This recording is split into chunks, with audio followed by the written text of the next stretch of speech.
Hi, I'm Debra from the Property Frontline. I'm Gilmovich from Real Property Manager. And I'm Ken from Avvora Finance. Thanks for joining us today.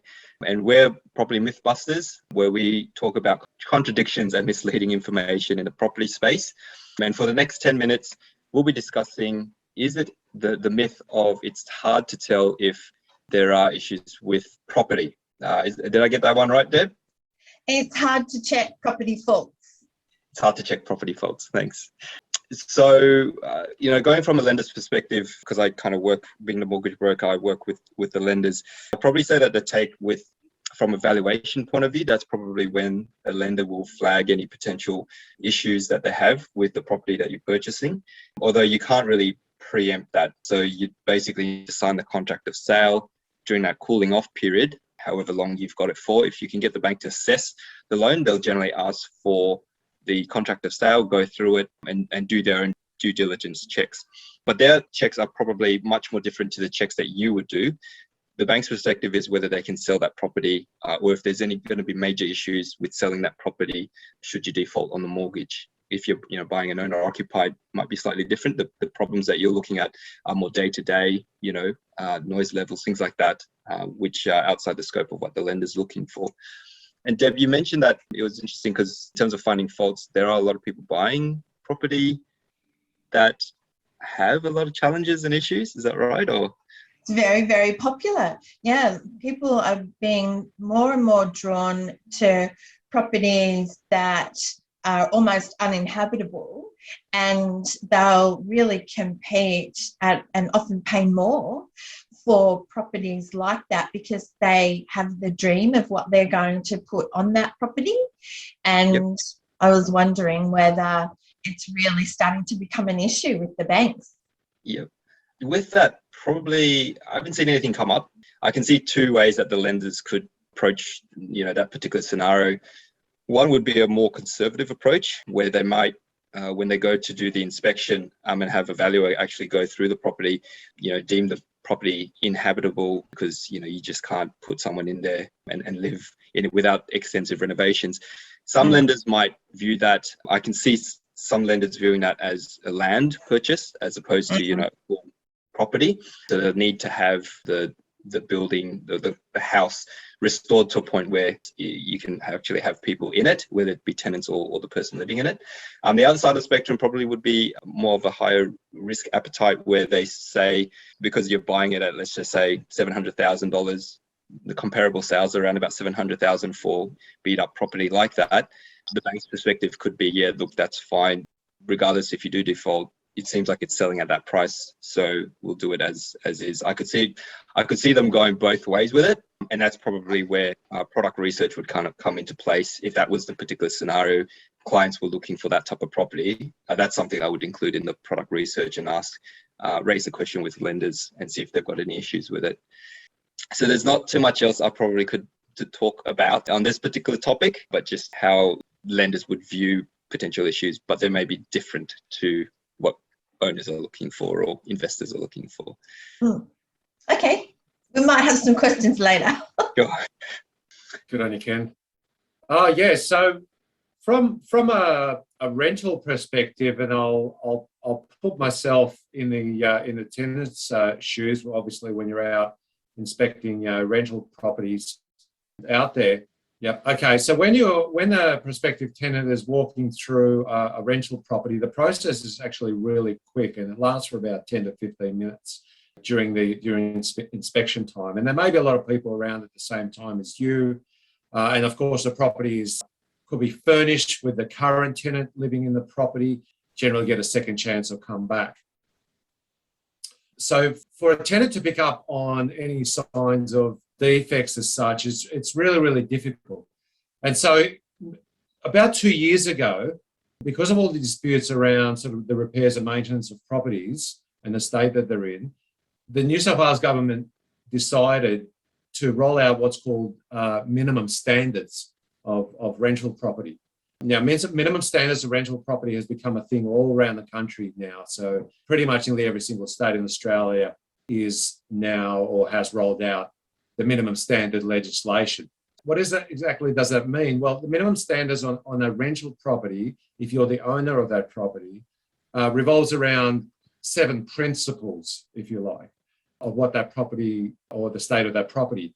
Now, very quickly, we're looking at that the property is structurally sound, that it has adequate natural or artificial light in every room, that there is adequate ventilation in the property, that the property is supplied with gas, electricity, and adequate lighting and heating, that there's adequate drainage and plumbing, and you are connected to a water supply, and you're able to drink that water, wash in it or clean in it, and so forth. And the last one being that the bathroom facilities, including the toilet and washing facilities, are adequate and private. So with that in mind, even if things go wrong after you sign the lease and you've moved into the property, a tenant is now well protected by the legislation, and that means that they can call on the landlord or their agent to upgrade or service or repair any of those sort of items that fall into those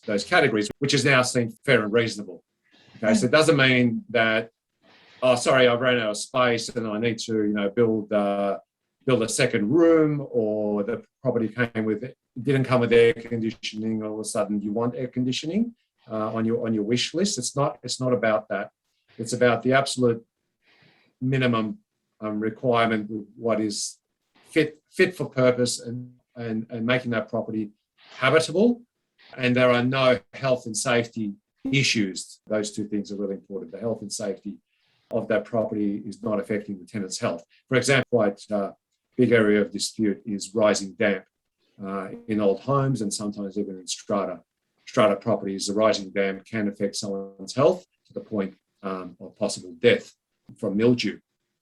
So the tenant's rights there in relation to moving into property that may not be up to scratch is that they can seek remedy from the landlord as far as getting the property to that minimum standard level.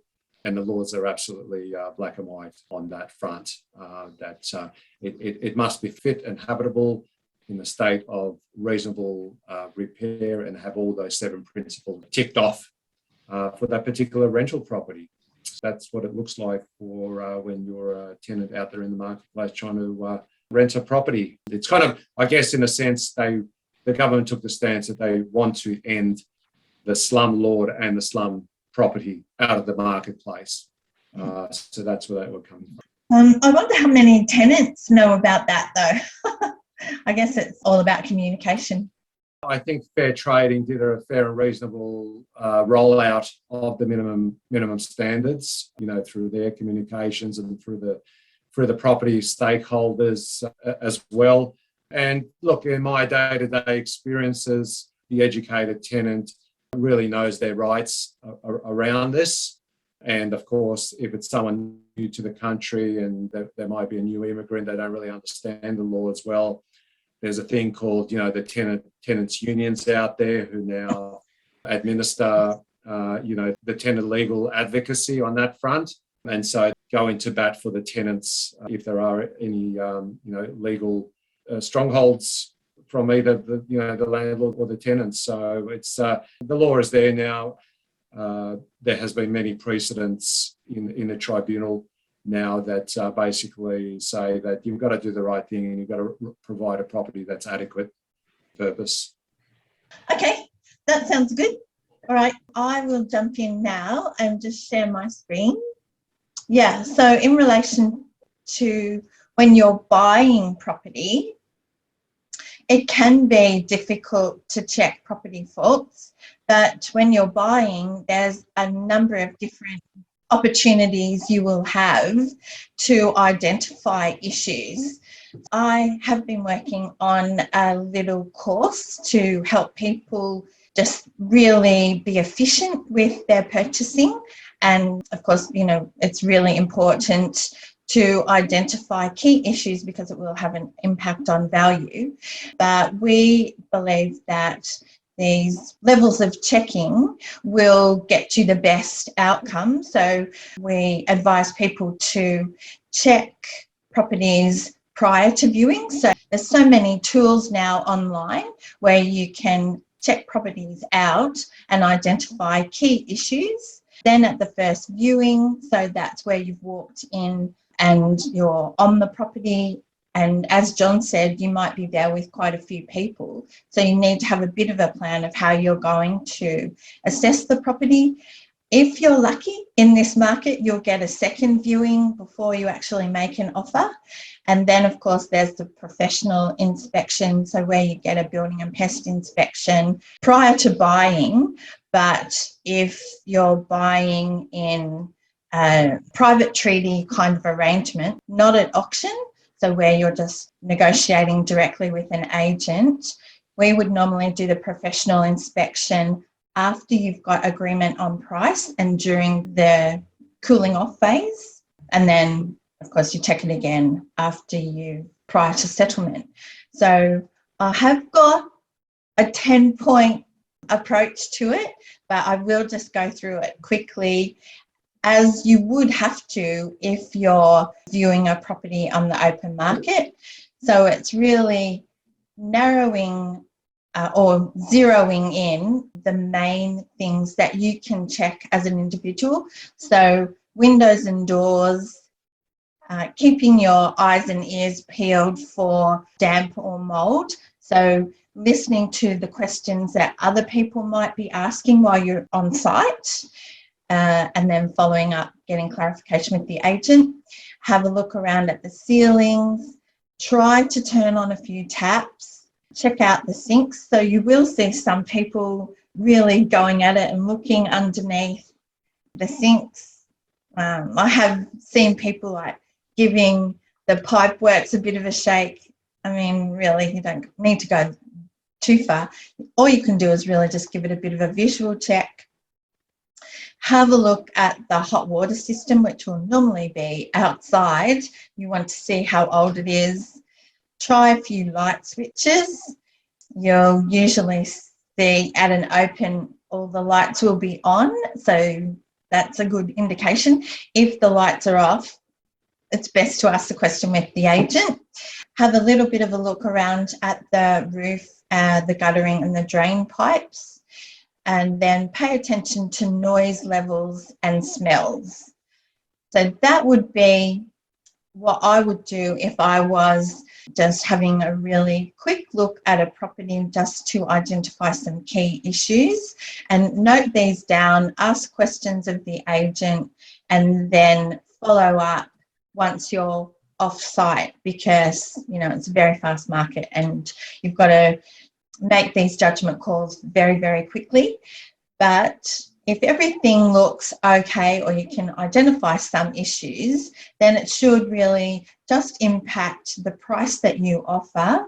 But as to the myth that it's hard to check property faults, it's not really that difficult. And then you would use your building and pest inspector to really do a deep dive. But these days we've got so many tools and fixes, even if you need to address foundations, address the stability of a frame, like a house frame. While it's something that you need to pay attention to, it's not something that is like a dark art like it used to be. Is there anything else we need to talk about in relation to that? One thing I'd probably throw in there is probably solicitors, because they're going to go through the contract of sale as well to see if there's anything strange, unusual with the particular transaction. So that could also crop up to help identify if there's any potential issues with a property. That's always one that I didn't include because it's outside of credit, but I would recommend a pest and building inspector and a solicitor to help out on that front. That sounds good. So, Deborah, just a question. Have you experienced any kind of legal situation, like legal comeback from a buyer after they've done the report and sort of, nothing's come up, or they've done a pre-inspection report, which is, as I understand it, is compiled by the selling agent of that property? What if they miss something pretty crucial and and this is post-settlement, something's come up, is it too late? Is it too late by then, after the property's settled, for any repercussions? Post-settlement, yes, there's nothing you can do. But prior to settlement, the way we approach a purchase is that if a building and pest inspection hasn't been provided to us, we would make our assessments, put in our price, do our negotiation, and then during the cooling period, which in some states can be 14 days. In New South Wales, it's usually only 5 to 10 days. Victoria's the same. And so you really need to get your building and pest inspection done during that cooling phase. And then if a significant issue is identified by a professional inspector, then we would go back and say, this issue has been identified. It's going to cost $10,000 for it to be rectified. So therefore, we would need to discount that from the original price we negotiated. And that happens quite often. I've got lots of stories about that. Mm-hmm. So, but to negotiate a price down after you've already got an agreed contract, you really need the evidence. So you need the building and pest inspection, you need quotes from professionals for how much it's going to cost to mitigate repair. Mm-hmm. Yeah. And then it's up to the vendor to say, no. Like I've been in a situation where we did a building and pest inspection and we found that 1/3 of the house had been added on and it wasn't approved by council. And so it was a pretty big deal. I had to negotiate an extra $100,000 off the price. In the end, the vendor said no, and so the deal was ended, but then that property stayed on the market. It continued to be an issue and they had to sell it less money than they were hoping to get anyway. So if you're a vendor, if you're a property owner and you're trying to sell your property, it's best to get a building and pest inspection done up front so that when people are buying, they know what they're buying and they can give you a price. Yeah. So the key message being that it needs to be done up front. It's too late after you own it, after settlement. It's just too late. There's no comeback. So you need to get all this sorted out pre-exchange, I guess, not even pre-settlement, pre-exchange. Before the, not exchange, before the end of the cooling period. If it's an auction situation, then you don't have a cooling period and it needs to all be done prior to participation. The auction date. One thing I'd probably mention as well, if there are any changes to the contract price, specifically the contract price, because I do know there's other ways of negotiating these discounts in to a property transaction. But if the contract price ever changes, let your broker or your lender know, because that will be picked up prior to settlement, and it could mean that you missed settlement. I had a situation once where it was only renegotiated by I think like a few thousand, not much, and it was a race to the end. I managed to turn it around in a couple of days. But if there's any changes to the contract price, because it affects the LVRs and the calculations that the lenders have used, it could be a big issue from a loan application point of view. Yeah, and that's why typically we would never change the contract price. It's just organised as a discount when it comes to settlement. If we need to adjust the actual price, it means that the buyer doesn't pay the price we agreed. It means that the vendor covers any shortfall because nobody wants to go back and re-sign all those contracts and do all that. No. But yeah, alrighty, well, that was fun. Very good. Yeah, thanks very much for joining us today at the Property Mythbusters. If you have any questions, don't hesitate to reach out to me at propertyfrontline.com.au, John at realpropertymanager.com.au, or Ken at avvora.com.au. It is .au, isn't it? Okay. Yeah, it is .au. Bye. See you next time. The next time.